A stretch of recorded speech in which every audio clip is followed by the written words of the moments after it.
Baik anak-anak, melanjutkan video yang sebelumnya ya.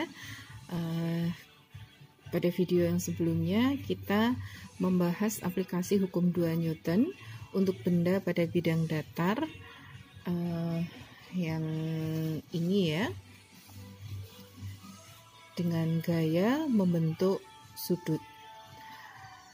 Yang berikutnya, yang kedua, kita akan membahas aplikasi hukum 2 Newton pada bidang miring.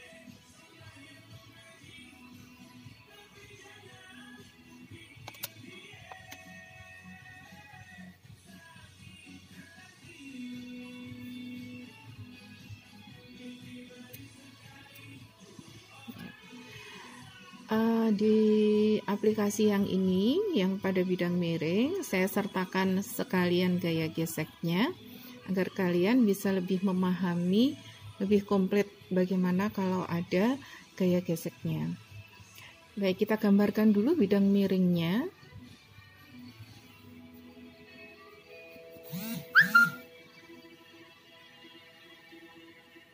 Ini membentuk sudut 37 derajat. Ya. Kemudian diletakkan sebuah benda di atas bidang miring.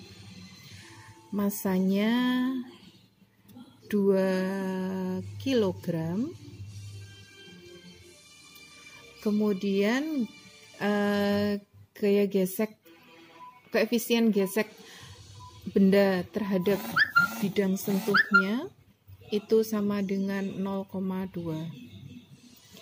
Percepatan gravitasi yang kita gunakan 10 meter per sekon kuadrat. Baiklah, gaya apa saja yang bekerja pada benda ini?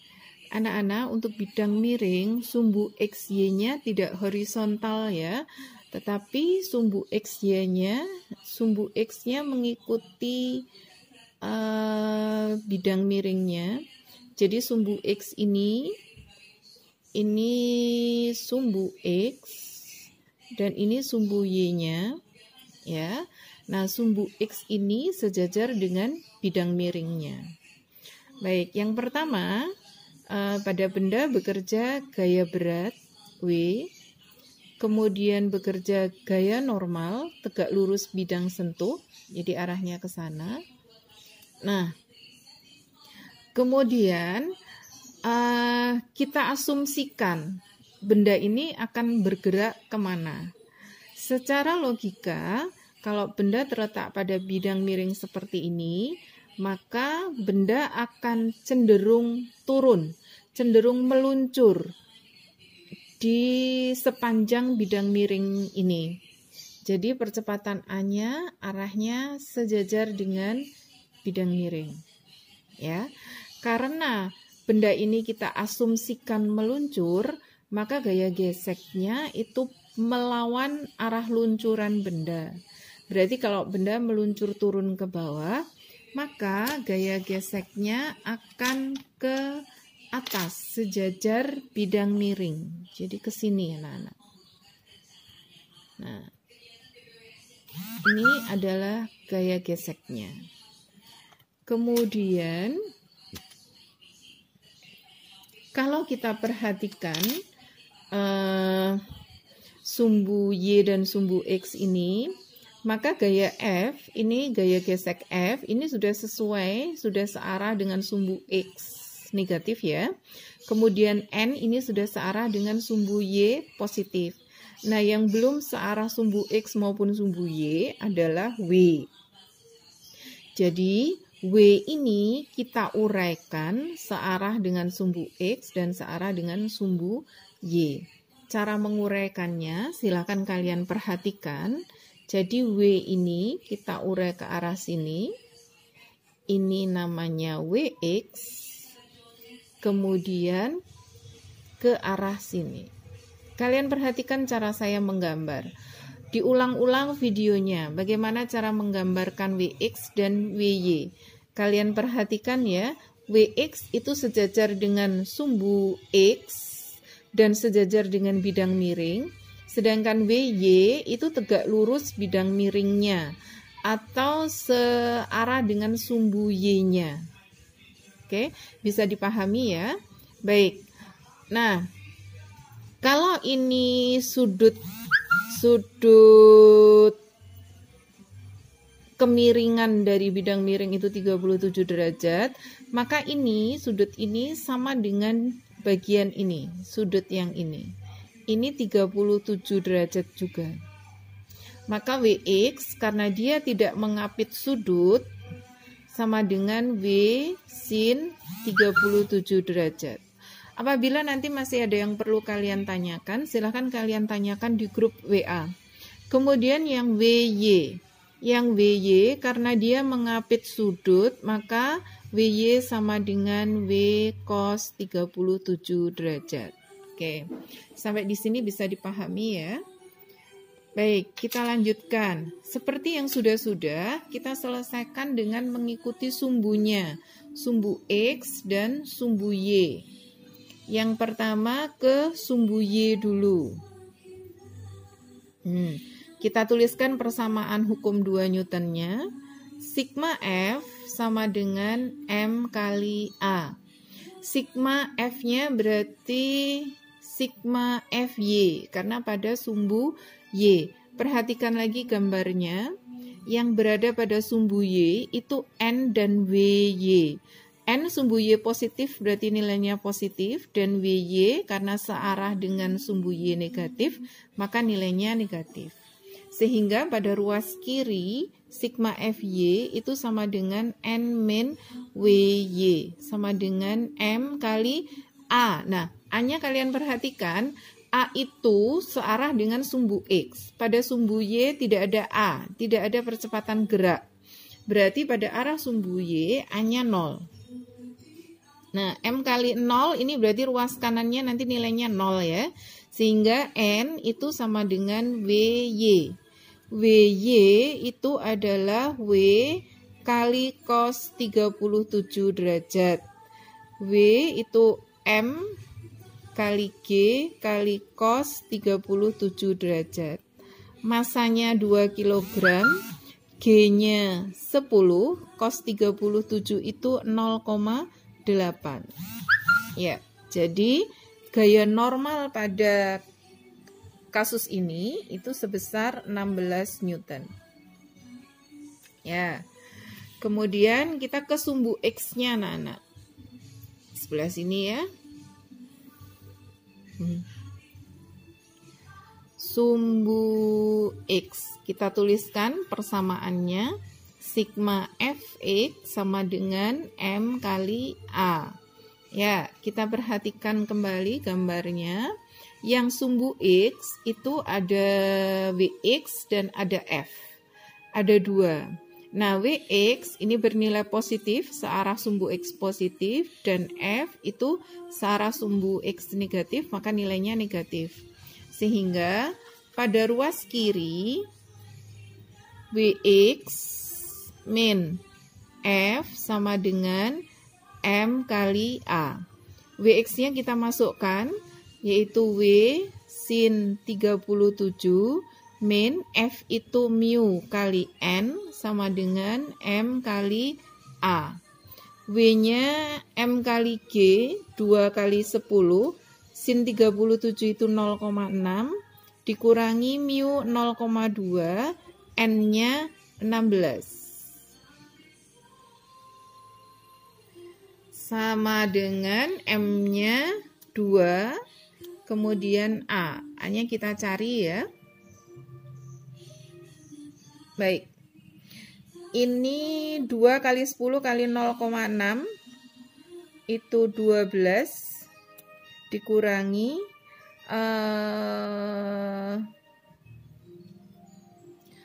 0,2 kali 16 itu 3,2 sama dengan 2A. Ya. 12 dikurangi 3,2 itu kita peroleh 8,8. Ya. sama dengan 2A. Jadi A sama dengan 8,8 per 2. Ya, jadi A sama dengan 4,4 meter per sekon kuadrat. Oke, ini pada bidang miring, dan perlu kalian ketahui anak-anak, aplikasi seperti ini itu variasinya sangat banyak. Jadi bisa jadi ditambahkan gaya tarik arahnya ke atas. Itu nanti analisis gayanya beda lagi. Kalau ditarik dengan gaya ke atas, maka nanti gaya geseknya akan meluncur ke bawah. Nah, bisa juga ini didorong atau ditambah tarikan ke bawah. Ada gaya tarik ke bawah. Kalau gaya tarik ke bawah, tetap berarti gaya geseknya ke atas. Selain dua variasi itu, ada juga variasi ini didorong dengan arah mendatar. Jadi diberi gaya dorong arahnya mendatar ke sana. Ini juga nanti akan menghasilkan analisis gaya yang berbeda. Jadi kalian harus pandai-pandai menganalisis gaya. Begitu kalian salah dalam menganalisis gaya, maka akan salah pula dalam menyelesaikan soal itu, baik menentukan percepatannya atau mungkin menentukan gaya normalnya. Baik, itu yang kedua anak-anak. Saya lanjutkan ke yang ketiga. Yang ketiga yaitu pada benda yang bersentuhan.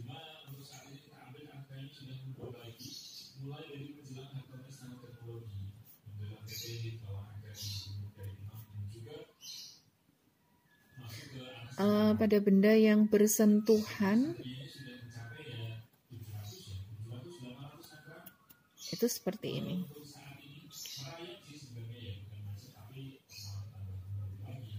Saya gambarkan.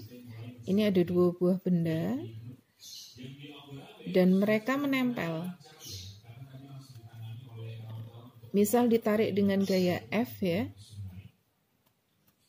Nah, pada kasus ini berarti yang perlu kalian ketahui, ini benda, ini saya beri nama benda A, ini saya beri nama benda B. Jadi benda A dengan benda B ini kan saling bersentuhan. Jadi di sana akan muncul gaya normal. Jadi ada gaya normal A ke B, arahnya ke B, terus B ke A. Nah, kalau kita pisahkan untuk benda A, itu skema gambarnya jadi begini.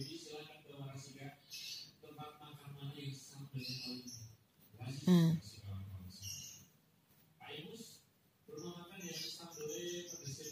ini ada NAB, T ada W, ada N, ya. Nah, sumbu Y-nya sigma FY sama dengan M kali A. Kalau ini berarti asumsi geraknya benda akan bergerak ke kanan ya, karena ditarik.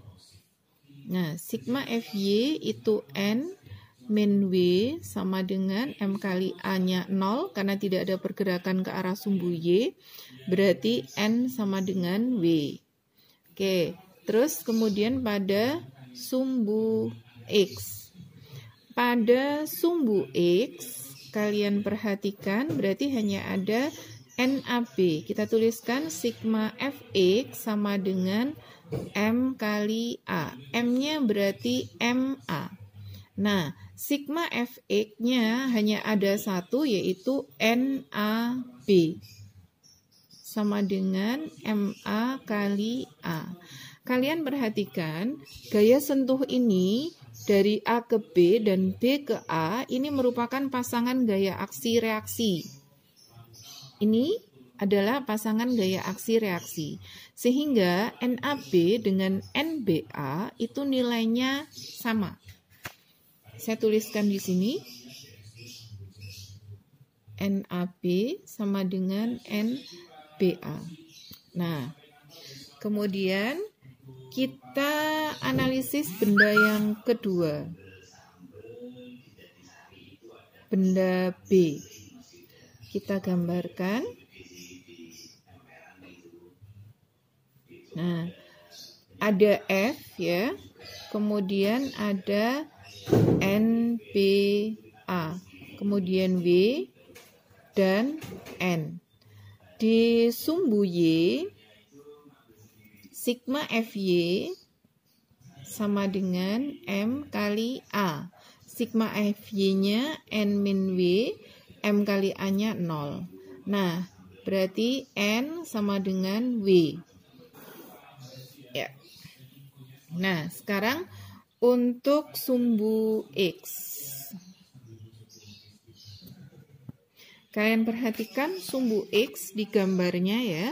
Sumbu X berarti di sini F dikurangi NBA. F sumbu X positif, NBA sumbu X negatif.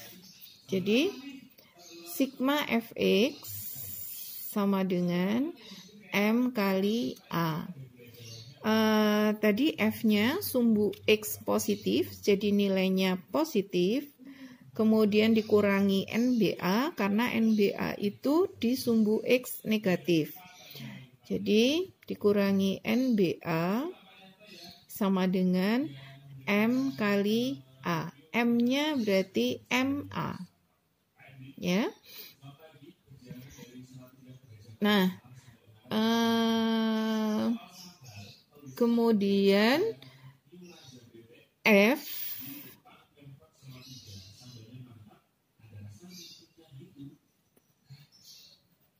NBA itu tadi sama dengan NAB, yaitu MA kali A. Mohon maaf, yang ini MB ya, yang kedua ini kita bahas MB. MA kali A sama dengan MB kali A. Jadi F-nya sama dengan MB kali A ditambah MA kali A. Jadi F sama dengan dalam kurung MB ditambah MA kali A. Sehingga A itu sama dengan F dibagi MB ditambah MA. Nah, anak-anak, jadi untuk benda yang bersentuhan begini, percepatannya adalah F dibagi dengan jumlah massa. Jadi kalau ada 3 benda yang ditarik atau didorong bersamaan, maka A-nya sama dengan F per jumlah massa. Jumlah massa dari benda-benda yang disentuhkan secara bersamaan. Itu yang ketiga. Kemudian yang keempat, kita akan membahas pada katrol.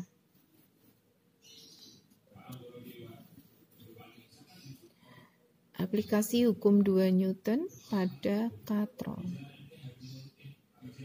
Ya, saya gambarkan.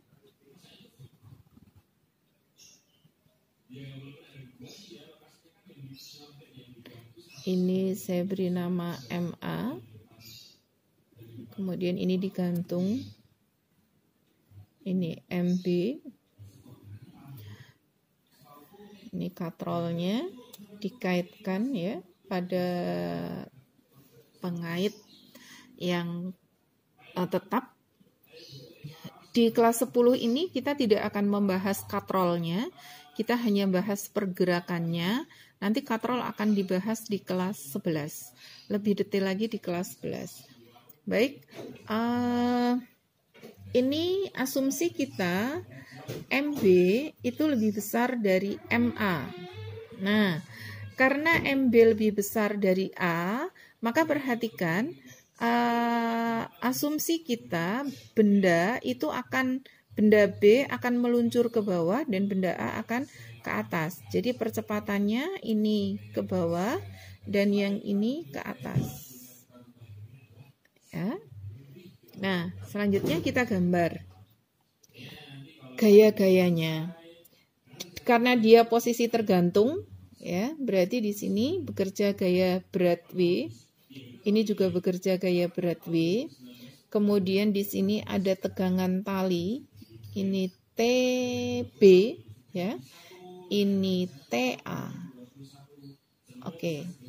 Nah, ini tidak ada yang bekerja pada sumbu X. Semuanya bekerja pada sumbu Y.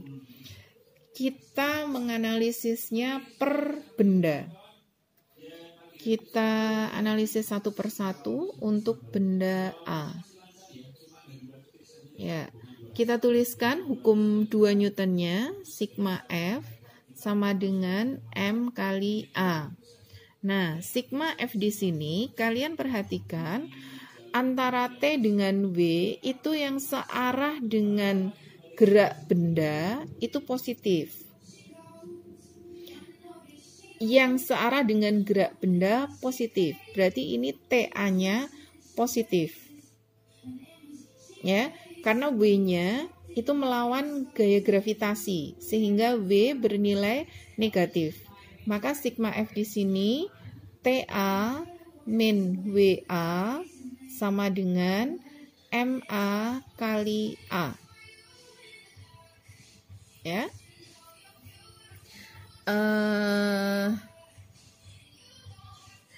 TA min WA-nya berarti MA kali G sama dengan MA dikalikan dengan A.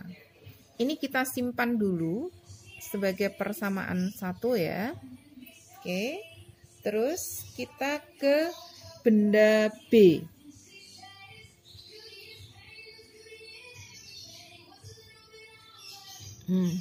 Benda B, perhatikan benda B ini turun, berarti nilai W-nya yang positif.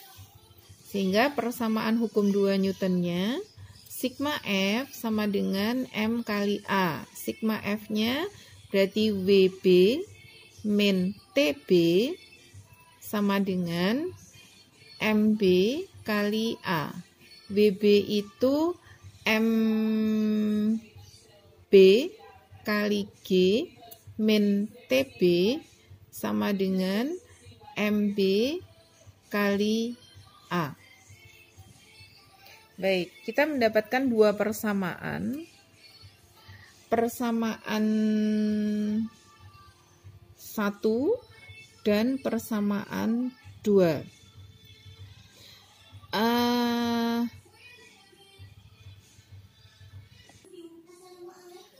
Nilai TA itu sama dengan nilai TB. Ini yang perlu kalian, ini kuncinya di sini. TA itu sama dengan TB. Kenapa sama? Ya karena ini satu rangkaian. Nanti kalau TA-nya tidak sama, yang di sini maaf anak-anak. Jadi karena ini satu rangkaian, talinya itu satu ya. Jadi dia tegangan talinya nilainya sama. Kalau tidak nanti yang satu melengkung dan seterusnya nanti tidak bisa bergerak dengan lancar. Nah, karena TA itu sama dengan TB, berarti MA kali G itu sama dengan MA kali A. Mohon maaf, ini kita buat persamaan satunya dalam bentuk TA sama dengan. Jadi ini TA sama dengan MA kali G, ini pindah ruas ya, jadi positif, ditambah MA kali A. Persamaan 2-nya ya, TB sama dengan, ini TB ini positif, berarti dia sudah pindah ruas. Sekarang MB kali MA-nya pindah ruas ke kiri, jadi negatif, sehingga TB sama dengan MB kali G min MB kali A.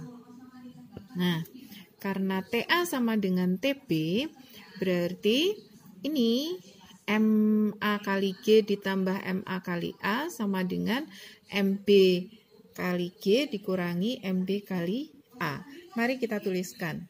TA-nya MA kali G ditambah MA kali A sama dengan MB kali G dikurangi MB kali A. Nah, kalau sudah begini, kita kumpulkan yang A dengan yang A, yang G dengan yang G. Ya, kita peroleh ya. Ini MA, saya tuliskan yang MA dulu ya. MA kali A. Ini MB kali A-nya pindah ruas ke kiri, jadi positif. MB kali A sama dengan ini MB kali G, ini MA kali G-nya pindah ruas ke kanan jadi negatif MA kali G. Kemudian kita lanjutkan ke sebelah sini ya. Ini nanti dijadikan asosiatif apa ya di matematika. Jadi dimasukkan dalam kurung MA ditambah MB kali A. Saya tuliskan di sini. Kita peroleh jadinya dalam kurung MA ditambah MB kali A sama dengan MB dikurangi MA kali G. Sehingga kita peroleh nilai A sama dengan MB dikurangi MA dibagi MA ditambah MB kali G. Nah, ini persamaan A pada katrolnya. Kalau kalian perhatikan persamaan ini, maka nilai A itu adalah perbandingan selisih massa dengan jumlah massa dikalikan gravitasi. Ini ya, selisih massa dibagi dengan jumlah massa dikalikan gravitasi. Itu nilai A-nya. Baik anak-anak, itu aplikasi hukum 2 Newton. Kita sudah sampai pada yang keempat. Nanti yang kelima dan yang keenam akan saya buatkan video tersendiri agar tidak terlalu panjang videonya. Demikian. Apabila ada pertanyaan bisa kalian tuliskan di WA. Oke, selamat berjumpa pada video yang berikutnya. Terima kasih atas perhatiannya.